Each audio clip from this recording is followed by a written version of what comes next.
Idaho is a red state with a strict abortion ban, and just recently went to the Supreme Court, basically trying to fight for the right to allow women to expire in emergency rooms. They went to the Supreme Court to say basically we shouldn't have to work on pregnant women that are having medical emergencies. We would rather let them expire. Well, they're in the news again because women are suing Idaho after they were denied abortions, and they'll tell their stories in court. Before I get into the article, I want to remind us all that Idaho still went for Donald Trump.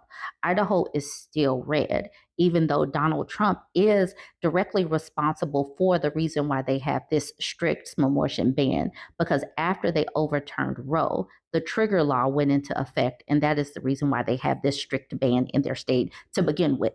So these people are very much part of the leopard eating face party, and they're still voting him in. They voted him in overwhelmingly. Okay, for the article, the summary. 4 women are suing the state of Idaho after they were denied abortions for fatal fetal abnormalities because these states want these women to carry around fetuses that are not viable. The lawsuit seeks to clarify the medical exemptions to Idaho's strict laws. The plaintiffs will testify about their experiences in court starting Tuesday.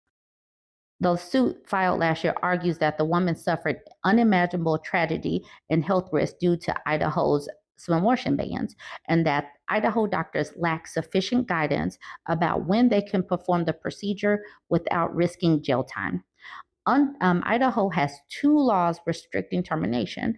Under the most stringent, it is a felony to terminate a pregnancy at any stage, with limited exceptions, and providers who violate the law face 2 to 5 years in prison. A second law allows private citizens to sue healthcare providers who perform them after 6 weeks of pregnancy. Neither policy makes an exception for fatal fetal abnormalities, which is a focus of the lawsuit. We're not trying to tell Idaho how it has to write its laws. We're just saying that the laws as written are not working, said Nick Kabat, an attorney for the Center for Reproductive Rights, who is representing the plaintiffs. Idaho Governor Brad Little and Idaho Attorney General Raul Labrador are defendants in the lawsuit. Labrador's office declined to comment, and Little's office did not respond to requests for comment. The Idaho case is similar to Zarowski v. Texas, a suit that the Center for Reproductive Rights filed last year. In May, the Supreme Court ruled against the 20 plaintiffs who were denied terminations in the state despite dangerous pregnancy complications. Kabat says he's optimistic about getting a different outcome this time because in Texas, we didn't get to go to trial. Rebecca Vincent Brown, a plaintiff who lives in Ada County, says she's similarly hopeful. Vincent Brown learned last year at 16 weeks of pregnancy that her fetus had several abnormalities, among them a compromised airway, a missing bladder, and a heart and brain that weren't properly developed. Her doctor told her the pregnancy wasn't viable and she would likely miscarry or have a stillbirth. DNA testing later revealed the fetus had a rare chromosomal condition called triploidy. In no world were we going to have a living baby at the end. She and her husband decided to end the pregnancy at 17 weeks to avoid endangering her health or fertility. Because that was not permitted in Idaho, they drove 7 hours to Portland, Oregon. After the first day of the 2-day procedure, Vincent Brown passed the fetus in a hotel bathroom at around 4 a.m. with her 2-year-old daughter in the other room. Deciding to terminate was probably the hardest decision of our life, but the trauma that came with it when we went to Portland was completely unnecessary and could have been 100% preventable. The lawsuit alleges that Idaho's laws violate pregnant women's right to safety and equal protection, as well as physicians' rights to practice medicine under the state constitution. It asked the court to declare that physicians in Idaho can provide termination care in 3 specific scenarios. A pregnant woman has a medical complication that makes it unsafe to continue a pregnancy or poses a risk of infection or bleeding. A pregnant woman has an underlying medical condition that is made worse by pregnancy, cannot be treated effectively, or requires recurrent invasive intervention. A fetus is unlikely to survive the pregnancy or birth. The trial comes on the heels of an election in which abortion was a key issue, and 7 states passed measures to protect it, including 2, Missouri and Arizona, that reversed existing restrictions. The case is one of many ongoing legal challenges to the bans. The Wisconsin Supreme Court heard arguments Monday about whether the state can enforce an 1849 abortion ban. In April, the U.S. Supreme Court heard arguments in another case challenging Idaho's total abortion ban. That lawsuit alleged that the state law violated federal policy mandating certain standards for emergency care. The justices dismissed the case in June, sending it back to an appeals court. In Idaho, bans took effect in August 2022, roughly 2 months after the Supreme Court overturned Roe v. Wade. The state's 6-week restriction makes exceptions for rape, incest, and to save a pregnant woman's life or prevent substantial and irreversible impairment of a major bodily function. The full ban, meanwhile, makes exceptions for physicians who decide termination is necessary to save a pregnant woman's life and for cases of rape and incest. However, termination in those cases must be completed in the first trimester, and the pregnant person must report the incident to law enforcement. Yet another Idaho law makes it a crime to help a pregnant minor travel out of state for termination, but that one has been temporarily blocked by a federal judge. That would mean that they're really monitoring people's movements, and I don't know how you enforce that. Kabat said that his legal team intends to argue in the trial this week that Idaho's bans will lead to deaths if exceptions aren't clarified further. Such deaths are nearly impossible to track. However, because the state declined to renew its Maternal Mortality Review Committee, which investigated pregnancy-related deaths, so it expired in July 2023. Of course, they don't want to monitor that because then they will see how much they are harming women. But it's wild to me that Trump was still voted in. Are people not paying attention in that state? Maybe they literally just don't care, but I know that they just don't care in that state. They don't care in any of these forced birther states. It may be the case that someone has died in Idaho, but there was no one to really evaluate that death because they cut out the tracking system. And this is one of the states that is closing down the OBGYN and labor and delivery departments. So these people can continue to be as red as they want to, but it's going to have a ripple effect that's going to impact women and girls for a long time.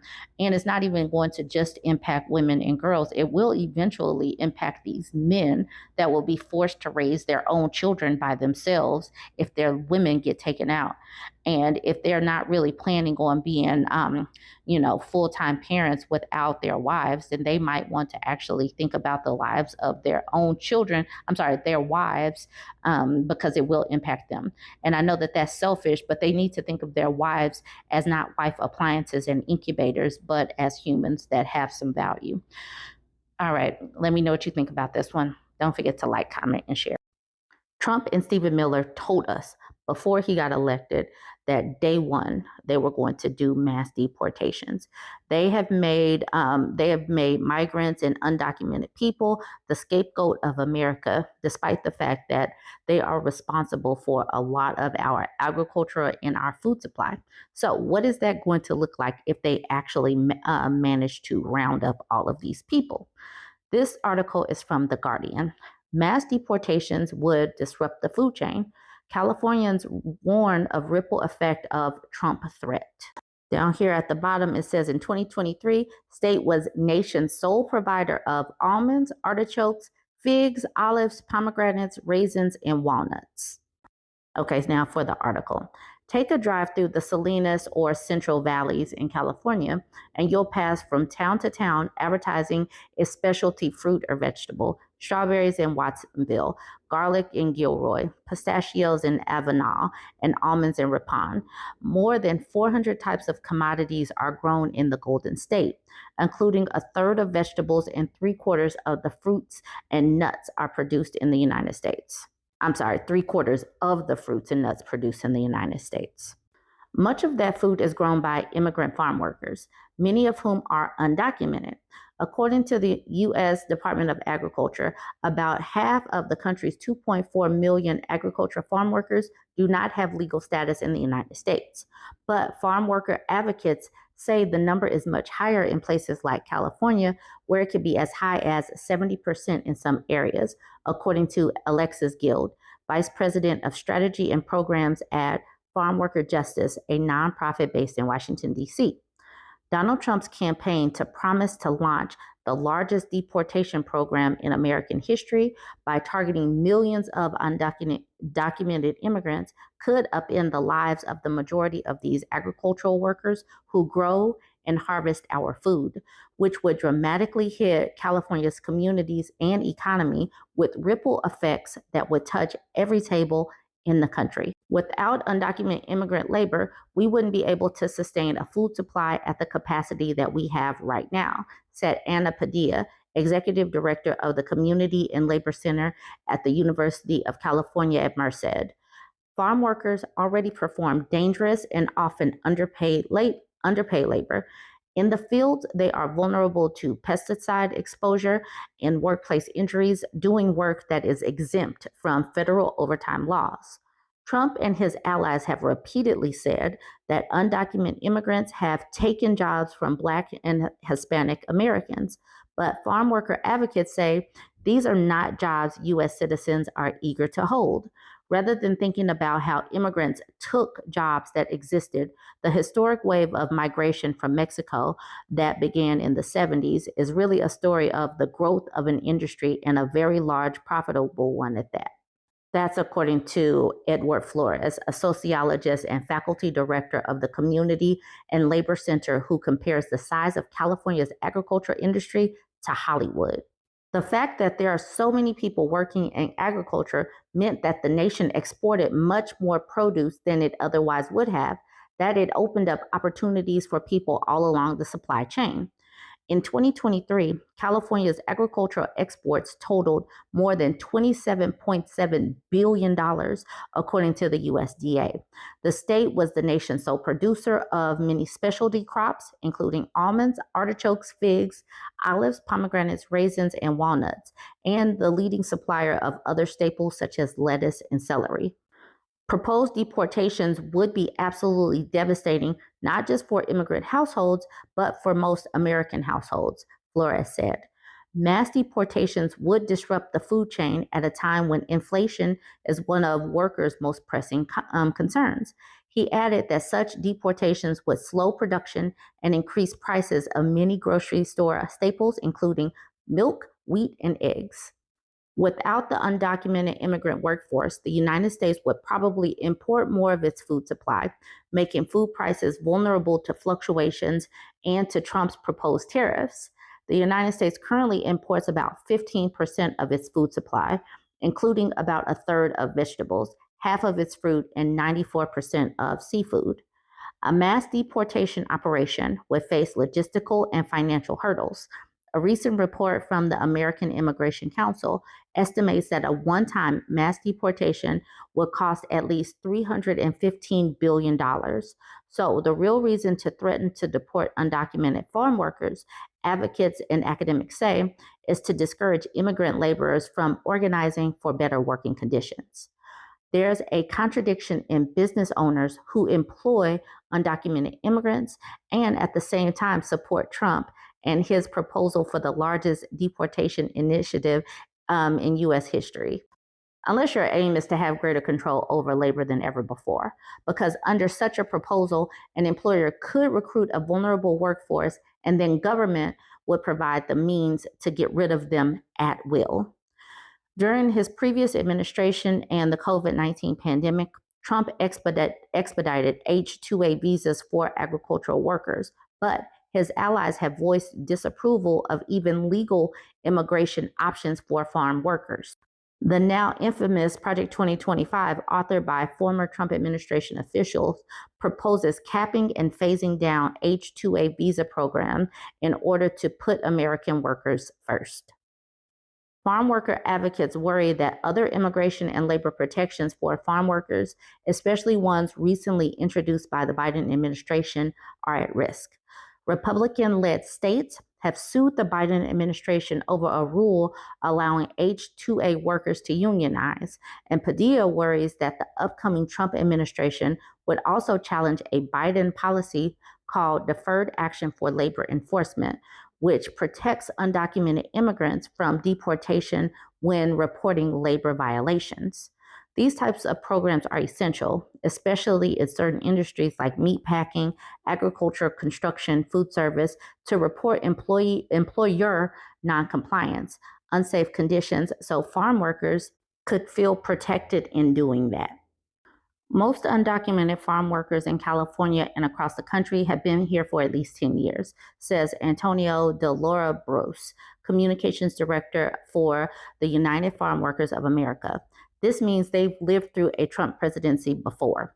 Although many farm workers are anxious about another Trump administration, he said, what we need to do is reassure communities that they will not be left alone, that they will not be abandoned, and this union is your union, and your union will always stick up for you. Last week, California Governor Gavin Newsom called for a special session of the state's legislature to protect California values, including civil rights, reproductive freedom, climate action, and immigrant families. In 2018, California became the first sanctuary state in the nation when its legislature enacted a law limiting local and state officials from cooperating with federal immigration authorities. Farm workers of all immigration statuses are going to continue feeding America just like they have every day, says Delora Bruce. And they don't care if the food they're picking is going to end up on a Democrat or a Republican table. They just want to be paid fairly and treated with dignity for literally essential work. And then they want to go home safely to their families. You know, that's the reason why I find it so laughable that people are so gung ho about calling for the deportation of all these people. They say that these people are taking their jobs, but I don't see Americans going and flocking to these jobs. Somebody said that they're probably going to use prison labor. That's why they are criminalizing being homeless.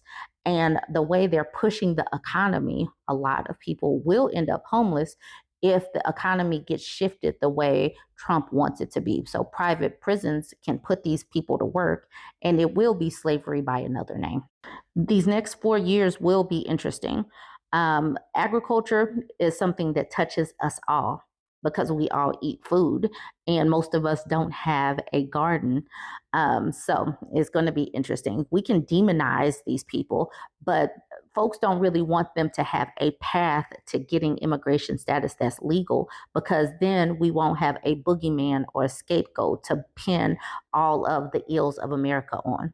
So join the conversation. Let me know what you think. Make sure to like, comment, and share.